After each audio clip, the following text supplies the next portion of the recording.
اگلا اعتراض علی حیدر بھائی کہتے ہیں جی، اگلی حدیث کہتے ہیں جی سنن ابن ماجہ حدیث 2564 میں نبی صلی اللہ علیہ وسلم نے فرمایا جب مرد کسی محرم سے زنا کرے تو اسے قتل کر دو۔ اور اعتراض جو ان کا جنون ہے، جس پر ملحد اعتراض کرتے ہیں، وہ یہ ہے کہ اگر کسی جانور سے زنا کرے تو اس جانور کو بھی قتل کر دو۔ ملحدین اکثر اعتراض کرتا ہے کہ اگر کوئی کسی کتے یا گدھے سے زنا کرے تو اس جانور کا کیا قصور ہے کہ اس کو مار دیا جائے۔ جنون اعتراض ویسے جنون ہے، یعنی میں بھی یہ سوچتا ہوں کہ اگر ایک خبیث انسان نے کسی جانور کے ساتھ منہ کالا کیا ہے تو جانور کو کیوں مارنا چاہیے؟ یہی جو جنون ہے یا اتنا ریشنل اور لاجیکل ہونا ہی اس بات پر دلالت کر رہا ہے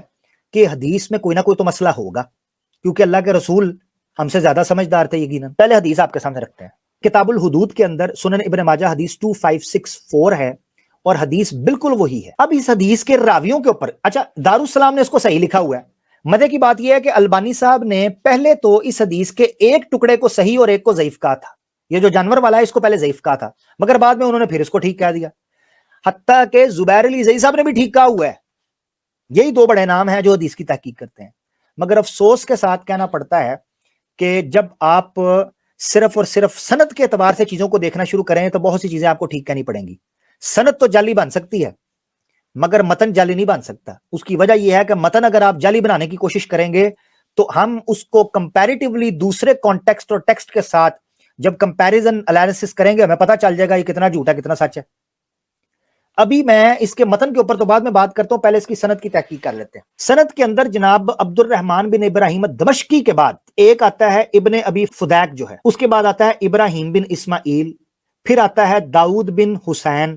اور پھر آتا ہے اکرمہ اور ابن عباس۔ اس ساری سند کو انہوں نے کہا ہے صحیح ہے، مگر مزے کی بات یہ ہے کہ ترمذی میں یہ روایت جب آتی ہے اسی سند کے ساتھ تو نہ وہاں یہ الفاظ ہیں مگر وہ سند ضعیف ہے۔ ہاں جی، اب دیکھیں میں نے راویوں کو، یہ جامعہ ترمذی کی حدیث 1462 ہے اور دارالسلام نے اس کو ضعیف کہا ہوا ہے اور امام ترمذی نے حدیث لا کر اس کو ضعیف کہہ دی ہے۔ اب دیکھیں اوپر سے راوی دیکھنا شروع کریں، وہی ابن ابی فدیک، ابراہیم بن اسماعیل بن ابی حبیبہ، داؤد بن الحسین، اکرمہ اور ابن عباس، وہی سند ہے، مگر آگے نیچے ہائی لائٹڈ کیا ہے؟ وَإِبْرَاهِيمُ بن اسماعیل يُضَعَّفُ فِي الْحَدِيثِ۔ امام ترمذی نے کہا کہ یہ حدیث میں ابراہیم بن اسماعیل جو ہے یہ ضعیف ہے، اس لیے اس کی سند ضعیف ہے۔ تو ایک جگہ پر سند ضعیف اور ایک جگہ پر صحیح، یہ کیسے ہو سکتا ہے؟ اور سند بھی چین بھی سیم ہے، اور امام ترمذی خود اس کو ضعیف کہہ رہے ہیں جو حدیث لے کر آئے ہیں۔ اور یہ بڑی انتھرٹنگ چیز ہوتی ہے اصول حدیث کے نزدیک کہ ایک امام اپنی حدیث کی کتاب کے اندر ایک حدیث لے کے آئے اور اس کو ضعیف کہے، ضعیف کہہ کر اس کو پیش کرے۔ امام ترمذی کو جس نے پڑھا ہے اصول حدیث کی، یہاں ایک بڑی ٹیکنیکل اور ٹپیکل بات کروں گا، اگر آپ لوگ اصول حدیث کو پڑھیں تو امام ترمذی کے بارے میں نہیں بلکہ محدثین کے بارے میں ایک رائے دی جاتی ہے کہ جب کوئی محدث یعنی صحیح کتاب کے اندر جو اس کے ہاتھوں سے لکھی ہوئی ہے اس کتاب کے اندر وہ کوئی ضعیف روایت لا کر یہ بتائے کہ یہ ضعیف ہے تو اس سے مقصد یہی ہوتا ہے کہ یہ شڑول ہے، یہ گپ ہے، اس گپ سے بچ جانا۔ جیسے مثال کے طور پر میں آج پروگرام کر رہا ہوں، میں آپ کو پروگرام کے اندر ایک حدیث بیان کروں اور حدیث بیان کرنے کے بعد کہوں یہ جھوٹ ہے